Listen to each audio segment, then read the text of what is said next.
36 hours ఉపవాసం చేస్తే శరీరానికి ఏమవుతుందో తెలుసా? 4 గంటల తర్వాత శరీరం ఆహారం జీర్ణం చేయడం మానేస్తుంది, ఇన్సులిన్ తగ్గిపోతుంది, నిల్వ ఉన్న చక్కెర స్థాయిని శక్తిగా వాడుకుంటుంది.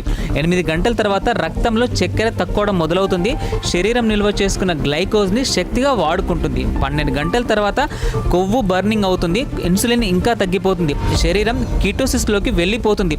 16 గంటల తర్వాత ఆటోఫాజీ మొదలవుతుంది, శరీరం పాడైపోయిన కణాలని టాక్సిన్స్ని తీసేసి మళ్ళీ వాడుకోవడం మొదలు పెడుతుంది.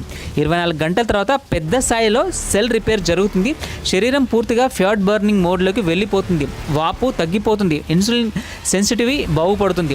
30 గంటల తర్వాత గ్రోత్ హార్మోన్ పెరుగుతుంది, ఇది కండరాలని కాపాడుతుంది, కొవ్వు తగ్గడాన్ని స్పీడ్గా చేస్తుంది, డీప్ హీలింగ్ మోడ్ స్టార్ట్ అవుతుంది అనమాట. 36 గంటల తర్వాత మ్యాక్సిమం ఆటోఫాజీ మొదలవుతుంది, శరీరం చనిపోయిన కణాలని తీసేసి కొత్త టిష్యూలు క్రియేట్ చేసి మెటబాలిజంని ఆల్మోస్ట్ ఇంక్రీజ్ చేస్తుంది, పెంచుతుంది.